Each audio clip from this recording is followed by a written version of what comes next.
Hi everybody, in this video we'll be starting with the types of inflation, the first being structural inflation. अब इसमें cause क्या है इसका? Long term issues in the economy such as poor infrastructure, outdated farming, weak supply chains etc. अब example मैं आपको बताऊंगी, आपको ईजिली समझ में आ जाएगा एक्चुअली में प्रॉब्लम क्या है, इसमें इन्फ्लेशन कैसे हो रहा है. I hope you know what's inflation. देखो ये प्राइस राइस को बोलते हैं, बट इसमें आप देखो, इसमें हम बास्केट लेते हैं, बास्केट ऑफ गुड्स लेते हैं. जब वो बास्केट ऑफ गुड्स का प्राइस राइज होता है, फॉर एग्जांपल आपका 1 kg फ्रूट्स आ रहा था 20 रुपीज़ का, ठीक है, नेक्स्ट ईयर ये 30 रुपीज़ हो गया, ठीक है, तो इसको हम बोलते हैं इन्फ्लेशन. अब देखिए यहाँ पर example, in India fruits and vegetables often rot due to lack of cold storage and bad roads. अब यहाँ पर हमारे जो फ्रूट्स वेजिटेबल्स हैं, क्योंकि कोल्ड स्टोरेज ऑप्शन उतने अवेलेबल नहीं है, and also because there are bad roads, मतलब बैड इंफ्रास्ट्रक्चर है, तो इस वजह से हमारे जो प्राइजेस हैं वो राइज हो जाते हैं इवन विद गुड प्रोडक्शन. मतलब यहाँ पर मेन रीज़न है इंफ्रास्ट्रक्चर और ये आउटडेटेड फार्मिंग का, ठीक है. तो इसमें की आइडिया क्या है, price rise due to system failure not due to more demand.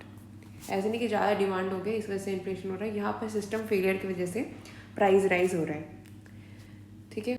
Next is cost push inflation. Cost push से आपको पता चल रहा होगा, यहाँ पर इंक्रीज हो रहा है प्रोडक्शन कॉस्ट का, यानी आपके जो रॉ मटेरियल्स हो गए, फ्यूल हो गया, वेजेस हो गए, उसमें इंक्रीज़ हो गया, उसमें राइज हो गया.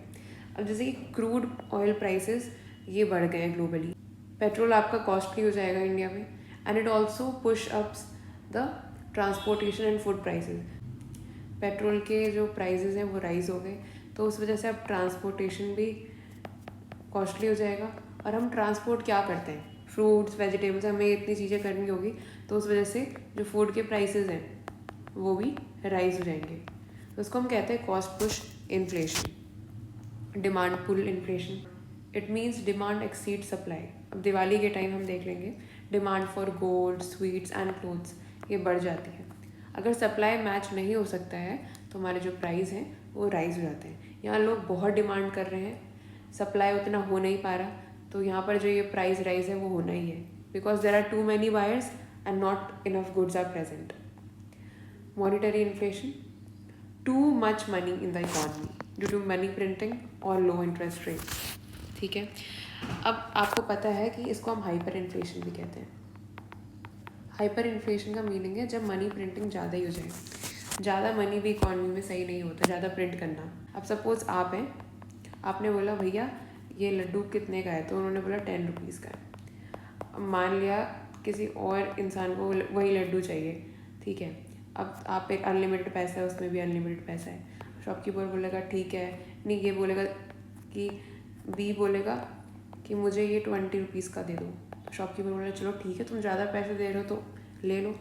अब अचानक से ए ने बोला नहीं नहीं मेरे पे तो अनलिमिटेड पैसे, मैं सीधे 1 लाख बोल दिया उसने, 1 लाख का लड्डू. ऐसे इस तरीके से देखो, इससे क्या हो रहा है, जो वैल्यू ऑफ मनी है वो डिक्रीज हो रही है, ठीक है. Also seen in Zimbabwe and Venezuela, where printing too much money led to hyperinflation. Yani more money but less value. Too much money makes everything expensive.